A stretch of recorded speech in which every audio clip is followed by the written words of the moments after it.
마태복음 22장 1절부터 14절입니다. 고난주간 화요일에 있었던 혼인잔치의 비유입니다.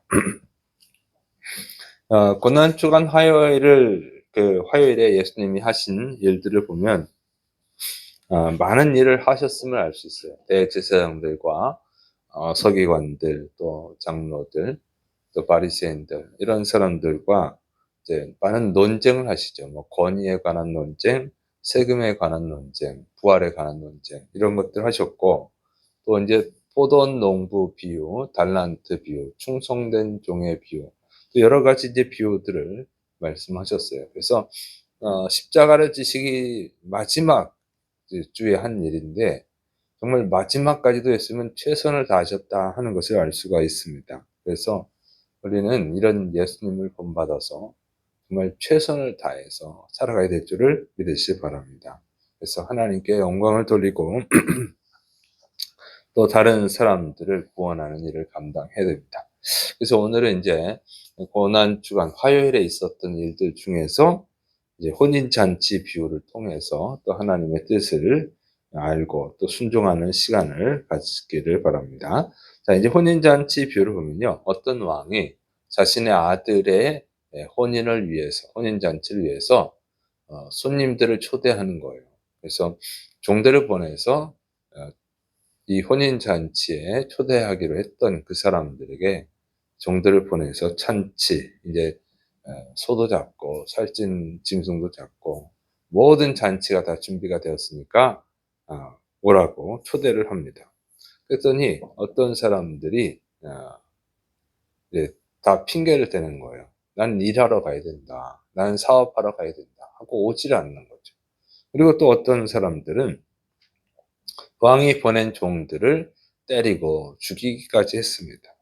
그래서 이제 왕이 이걸 알고 분노하죠. 분노해서 군대를 보내서 그 악한 자들을 전부 다 잡아 죽이게 됩니다. 그리고 인제 다시 종들을 어 보내서 쪼대를 하는 거예요. 사거리 길. 그러니까 사거리 길이면 이제 뭐 교차로죠. 이렇게 쉽게 말하면 사방팔방으로 이제 터져 있는 이렇게 뚫려 있는 길로 보내서 닥치는 대로 다 초대해라. 뭐 선한 자건 악한 자건 다 초대하라 해 가지고 이제 많은 사람들이 참석을 했어요. 그래서 인제 그 주인이 이렇게 임금이 이제 손님들을 인제 보러 갔는데, 가 보니까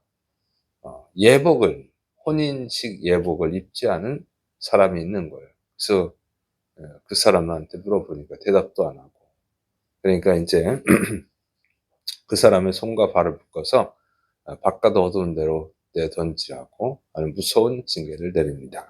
자, 이런 이제 내용으로 되어 있는데, 이 비유의 교훈은 뭐냐면은 첫째로는요, 하나님의 초대를 거부해서는 안 된다는. 이 처음에 초대한 사람들, 이 사람들은요, 이스라엘 민족을 뜻하죠. 근데 이 사람들은 이스라엘의 결혼 풍습이 그래요. 잔치집에 이제 혼인 잔치에 초대하기 전에 먼저 보내는 거예요. 초대를 하는 거죠. 그러니까 우리식으로 하면 쉽게 말해서 예약하는 것이게, 예약. 이제 "우리 혼인 잔치 할 거니까 올 거냐?" 이렇게 물어보고, 온다 그러면은 이제 그다음에 인제 다시 또 초대하는, 이렇게 두 번의 초대를 하는 거죠. 그러니까 이 사람들은 처음에 가겠다고 한 사람들이에요. 그런데 바뀌었다는 거죠. 마음을 바꿨어. 이제 나는 사업하러 가야 된다고. 나는 밭에 일하러 가야 된다고. 그러니까 이 사람들은 왕의 초대를 거부하는 거예요. 처음에는 한다고 그랬다가. 자기한테 이익이 안 되니까. '내가 사업하는 게 더 이익이 되겠다.' 이렇게 생각을 한 거죠. 그러니까 이것은 뭐냐면은 왕의 초대를 무시하는 거예요. 이건 메시아를 하나님이 보내준다고 그랬잖아요. 이스라엘을 위해서 메시아를 보내준다. 그 약속을 받은 사람들이에요. 그런데 그 메시아가 왔어요. 예수님이 오셨어요. 근데 예수님의 말씀을 들어보니까 자신들한테 이익이 안 되는 거예요. 그래서 예수님을 죽이죠. 이것을 비유를 한 것입니다. 자신들한테 이익이 됐다고 하면 예수님을 영접했을 거예요. 그런데 예수님이 이스라엘 사람들의 죄를 책망하잖아요. 그게 도움이 안 되는 거예요. 그래서 예수님을 죽였습니다.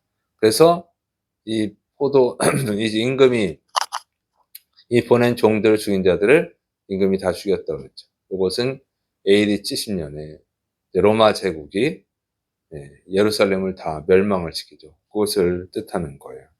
그런데 이 비유는 뭐냐면은 우리에게 이런 교훈을 주는 거예요. 경고를 하는 것이죠.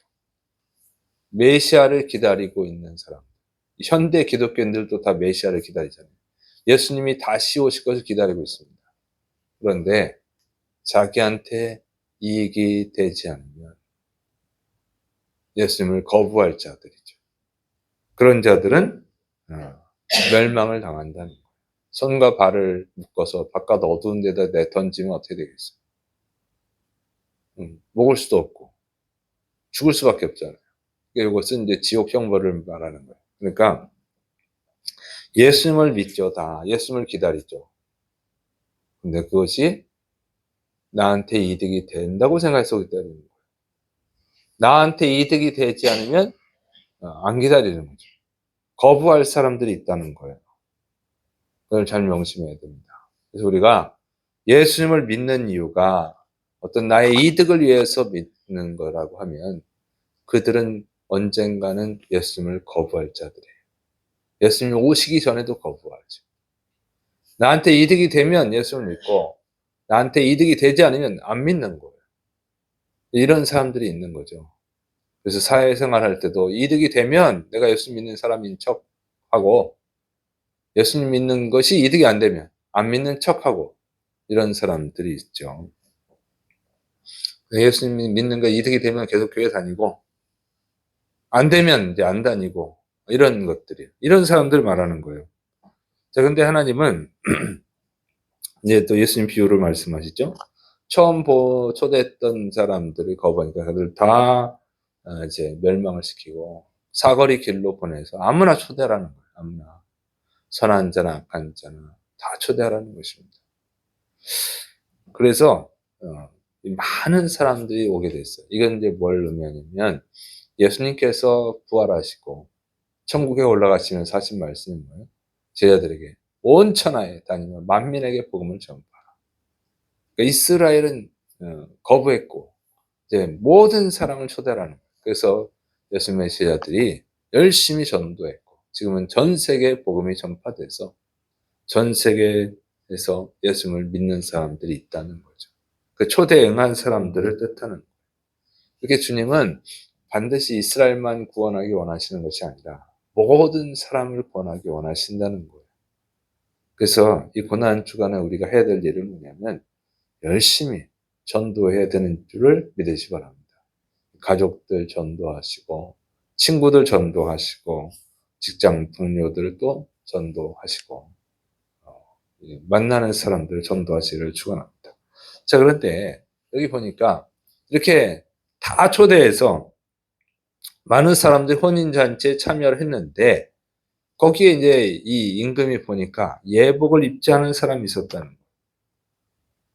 그래서 그들을 쫓아냈다는 것이죠. 멸망을 시키는 거예요. 근데 이 혼인잔치에 왔는데 왜 예복을 입지 않느냐 하는 거예요. 그럼 이스라엘 혼인 풍속은 혼인잔치에 초대할 때 예복을 나눠주는 거예요. 그래서 그걸 입어야 되는 거예요. 그러니까 뭐 옷 안 입었다고 내쫓나 이렇게 생각하시지만 뭐 혼인잔치에 예복을 입지 않으면은 뭐 하는 거냐면 이 왕을 모독하고 이 혼인잔치를 무시하는 거죠. 그 왕을 공경한다고 하면 혼인잔치 올 때 왕이 나눠준 예복을 입는 거죠. 그리고 그렇게 입어야 혼인잔치가 빛이 나는 거죠. 그러니까 쉽게 생각하면 이런 겁니다. 수술하는 의사가 수술할 때는 어떤 옷을 입어요? 하얀 가운을 입죠. 응? 그 수술복을 입잖아요. 그리고 수술 장갑을 끼죠. 그렇게 해야죠. 뭐 어때? 수술만 잘하면 되지. 그래가지고 뭐 티셔츠에 청바지 입고 그다음에 뭐 설거지할 때 쓰는 고무장갑 끼고 이제 수술한다 그러면은 그건 누가 좋아하겠어요.